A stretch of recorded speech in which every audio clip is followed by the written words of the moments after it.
Selamat pagi, kiranya kasih karunia Tuhan menyertai kita. Saya akan membacakan di dalam kitab Matius pasal yang ke-7, ayat yang pertama dan beberapa ayat berikutnya. Jangan kamu menghakimi supaya kamu tidak dihakimi. Karena dengan penghakiman yang kamu pakai untuk menghakimi, kamu akan dihakimi, dan ukuran yang kamu pakai untuk mengukur akan diukurkan kepadamu. Mengapakah engkau melihat selumbar di mata saudaramu, sedangkan balok di dalam matamu tidak engkau ketahui? Bagaimanakah engkau dapat berkata kepada saudaramu, biarlah aku mengeluarkan selumbar itu dari matamu, padahal ada balok di dalam matamu? Hei orang munafik, keluarkanlah dahulu balok dari matamu, maka engkau akan melihat dengan jelas untuk mengeluarkan selumbar itu dari mata saudaramu. Saudaraku sekalian, Tuhan Yesus berpesan kepada kita semuanya, jangan kamu menghakimi. Mengapa kita tidak boleh menghakimi orang lain? Yang pertama, apa yang kita lihat belum tentu benar.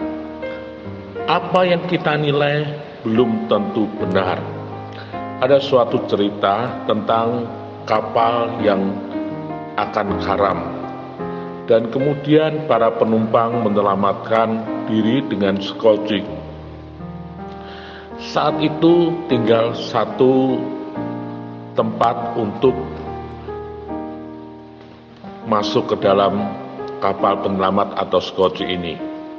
Dan ada suami istri yang kemudian harus memilih salah satu di antaranya yang harus meninggalkan kapal karam itu dan naik di skoci ini. Dan tentu saja menurut peraturan yang ada bahwa untuk penyelamatan itu yang utama anak-anak kemudian wanita.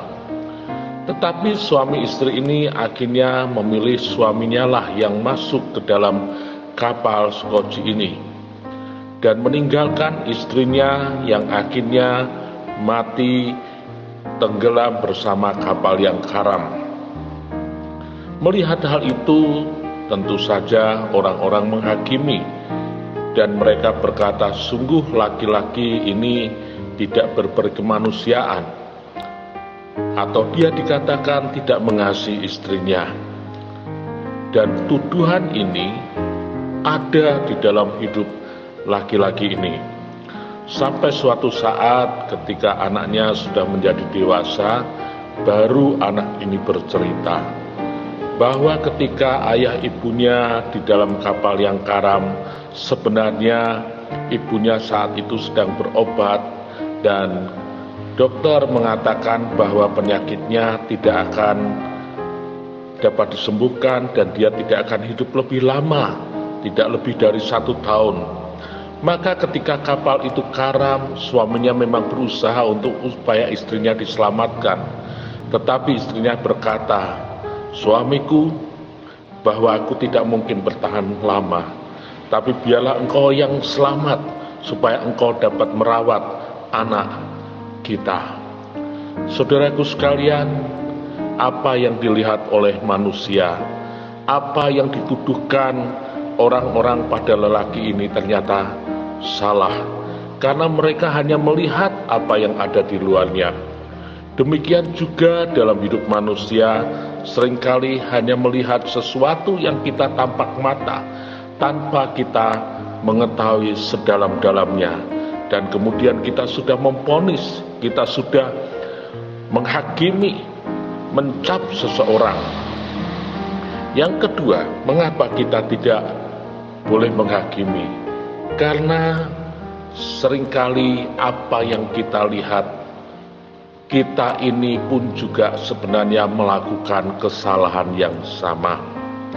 Suatu saat ketika Tuhan Yesus diperhadapkan pada wanita yang berzina, dan kemudian Tuhan Yesus mengatakan, barang siapa yang tidak bersalah, biarlah dia terlebih dahulu mengambil batu dan merajam wanita ini. Tapi ternyata tidak ada seorang pun yang berani mengambil batu, bahkan satu persatu meninggalkan wanita yang berdosa ini. Dan Tuhan Yesus mendekati wanita yang berdosa ini dan berkata, pergilah dan jangan berbuat dosa lagi. Ternyata saudaraku sekalian, orang-orang itu pun juga tidak ada yang berani melakukan karena mereka pun juga banyak melakukan kesalahan. Saudara, kita lihat Paulus pernah berkata di dalam suratan 1 Korintus, janganlah kita menghakimi, karena aku pun tidak berani menghakimi diriku sendiri. Tetapi pada saatnya Allah akan menghakimi dan akan memberikan pujian bagi kita. Karena Allah melihat kepada kita dan tidak ada satupun yang tersembunyi di hadapannya.